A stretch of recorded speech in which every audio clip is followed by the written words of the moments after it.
kaget aku ya, nggak nyangka banget kenapa pas aku lagi mulai membuka hati sama seseorang dan aku udah mulai ngelupain masa lalu yang kelam banget di 2019, malah di 2020 ini dikasih cobaan lagi gitu. Pasti kaget lah kalau ada berita seperti itu, tapi kan pada saat ini di sana kan dia itu hanya sebagai saksi. Cinta berlumur dusta. Getir ini menghujam hati Chris Hatta.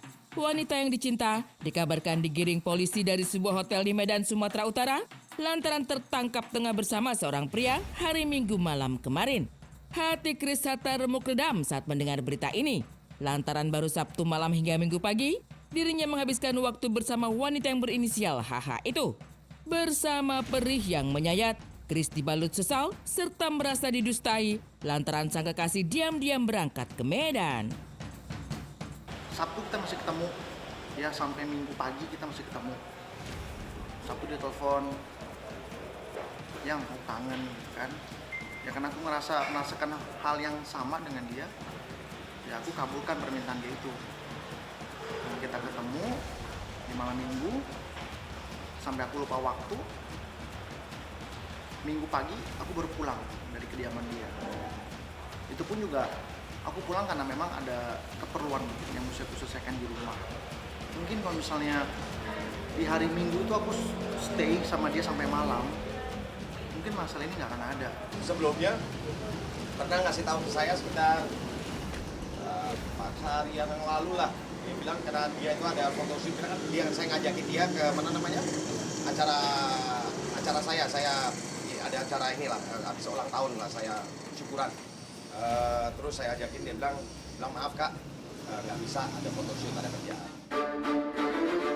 Mungkin kalau dia cerita, aku mau ke Medan, aku kan hujanin dia dengan banyak pertanyaan. Mau ngapain? Kepentingannya apa? Ketemu dengan siapa?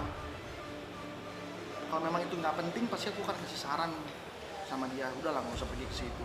Tapi ini benar-benar saya nggak tahu loh dia ada kepentingan di Medan, dan aku juga nggak tahu jam berapa dia berangkat ke Medan itu. Pada intinya saya sendiri sebenarnya juga kaget karena memang tadi malam jam 19.44 ya, kalau ada di berita bilang tengah malam itu keliru itu ya. Jam 19.44 saya masih berhubungan sama Hana, masih teleponan, masih whatsappan tadi malam, karena memang hari Sabtu pun kita syuting YouTube. Hari Sabtu kita syuting YouTube, hari Minggu saya koordinasi untuk ngedit hasil videonya. Jam 19.44 dia bilang bahwa dia di Jakarta.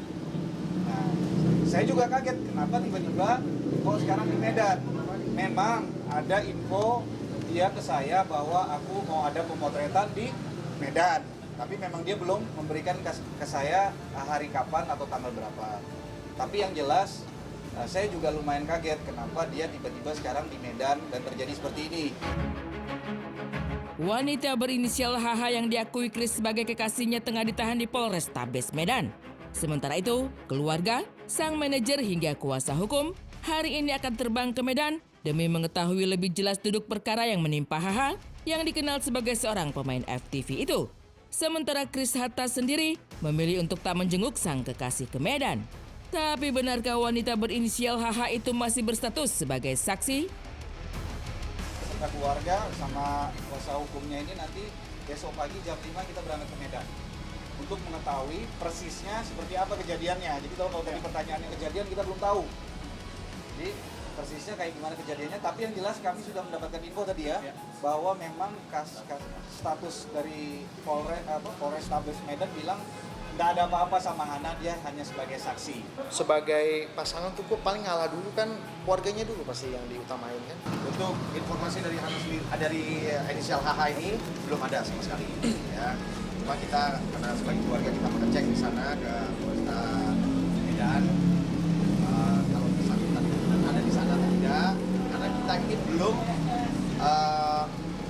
Melihat secara bukan melihat, ngomong langsung ya sama berinisial ya, melihat atau ngomong sama berinisial HH ini belum sama sekali. Jadi kita baru dapat informasinya itu langsung dari Polresta Medannya. Nah, itu bagai petir di siang bolong yang menghantam Chris Hatta. Kemesraan dan romantika yang terurai di kanal YouTube menyisakan perih, apalagi Chris sempat mencurahkan isi hati dengan bertanya apakah sang kekasih serius menjalin hubungan dengannya. Target nikah kapan? Nggak tahu. Alah, Kau mau nggak jadi calon aku? kalau kamu yang nggak gesrek dan udah lupain si itu, aku mau. Udah lupa ya guys ya? Aku udah nggak inget-inget ini, tapi muka kamu setipe sama dia. Jangan gitu lah. Setipe loh, Gue sumpah. nggak suka disama-samain sama orang. Sama-sama Arab. Oh, jadi Mas yang itu. Ya oke. Cuma bedanya dia tinggi, kamu mungil-mungil gitu Iya, lah. Tapi iya, lebih iya. awet muda kamu kok. Oh, udah, bye. Bye. Kesetiaan Chris Hatta dibalas tuba yang begitu pahit dirasa. Apalagi saat mengingat pesan dari ibunda sang kekasih yang telah menitipkan anaknya untuk dijaga Chris. Tapi benarkah Chris sempat menasihati sang kekasih untuk menjauhi teman-temannya yang dinilai Chris bisa menjerumuskannya ke jalan yang tak baik? Ya dia wanita usia 23 yang sangat manja ya orangnya. Apapun yang dia curhatin ke saya tuh selalu nggak jauh endingnya pasti nangis. Udah itu suka bertelepon juga sama ibunya. Sampai ibunya mungkin mereka ada apa ya? Ada pembicaraan khusus lah ya di saat lagi saya nggak dengar. Si Hana bilang gini, nanti mama mau ada ngomong sama kamu. Oh ya, ngomong apa? Nanti aja deh, kamu dengar langsung aja dari mami. Gitu. Oh ya, oke baik. Nah di saat udah momen yang ditunggu-tunggu ini, akhirnya aku bicara langsung lah sama ibunya via telepon ya. Mamanya titip Hana, tolong Chris, Hana jangan bikin nangis. Oh iya mami, siap, aku jalankan amanah itu dengan baik. Enggak mama, aku malah justru nggak bisa ngeliat cewek nangis, aku bilang gitu. Teman-temanannya itu mungkin ada beberapa ya yang indikasi ke sana gitu. Makanya aku minta sama dia untuk jauhin teman kamu itu gitu. Udah nggak usah kumpul lagi. Indikasi aja sih, dugaan aja ya. Aku masih merasa itu dugaan aja karena kan tidak ada pembuktian dari pihak resmi kan, dari lembaga resmi juga gitu. Pejabat nggak ada. Kalau pejabat berarti tua-tua dong. Nggak tua-tua, ya paling banter sumuran gue lah. Ya sumuran gue, tapi dia bukan pejabat. Ya mungkin ada anaknya siapa lah. Tapi aku tahu lingkaran pertemanannya itu. Sepanjang memadu kasih, Chris mengenal sang kekasih sebagai wanita baik-baik. Diakui Chris kalau kekasihnya selalu berusaha mendalami agama. Tapi apa dikata, kenyataan berkata lain. Sang kekasih digiring polisi akibat dugaan terjerat kasus bersama seorang pria di kamar hotel di Medan. Mau sholat, dia selalu mendengarkan pengajian ya. Maksudnya dia setel di YouTube gitu. Dia dengerin itu. Bahkan kita ngobrol di ruang tamu pun diiringi dengan ngaji-ngaji yang dia setel. Aduh, pokoknya aku benar-benar shock deh. Shock banget lah. Harusnya masalah ini nggak perlu terjadi. Apakah sang kekasih memang seperti yang tengah santer diberitakan, terjerat kasus prostitusi online? Dari keterangan manajer, kuasa hukum serta keluarga, memang diketahui kalau wanita berinisial HH itu masih berstatus sebagai saksi serta tengah ditahan di Polrestabes Medan. Lalu, benarkah Chris yang dibalut kaget serta sesal berniat untuk memutus hubungan dengan sang kekasih? Akankah cinta yang tengah dibina berakhir akibat sang kekasih dikabarkan terjerat kasus di Medan? Kita tidak ada kata-kata putus ya. Gimana coba mau mengatakan hal itu? Aku juga nggak tega dan nggak ada kepikiran aku untuk mengatakan itu. Karena apa? Di posisi kayak gini, kayaknya untuk memikirkan keegoisan itu tidak apa ya, nggak bagus lah ya. Karena anak ini kan butuhnya support. Ya kita ngomongin terlepas dari masalahnya deh. Orang lagi jatuh kok malah ditinggal, itu yang menyakitkan kan. Dan saya pernah merasakan itu. Lagi jatuh ditinggal. Waduh. Jadi aku belum bisa kasih penjabaran konkret ya untuk saat ini.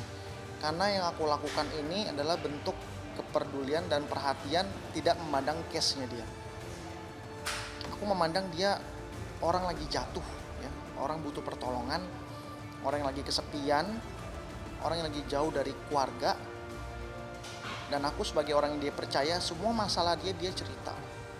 Terus saat dia lagi susah begini, aku sebagai orang terdekatnya gak punya hati aku untuk mengambil langkah yang menyakitkan hati dia. Ya aku coba tetap aku sih lagi berusaha untuk bisa berkomunikasi sama dia ya, karena sampai detik ini aku tidak bisa komunikasi sama dia. Aku nggak tahu apa yang mau dia inginkan, apa yang dia lagi mau persiapkan, aku belum tahu.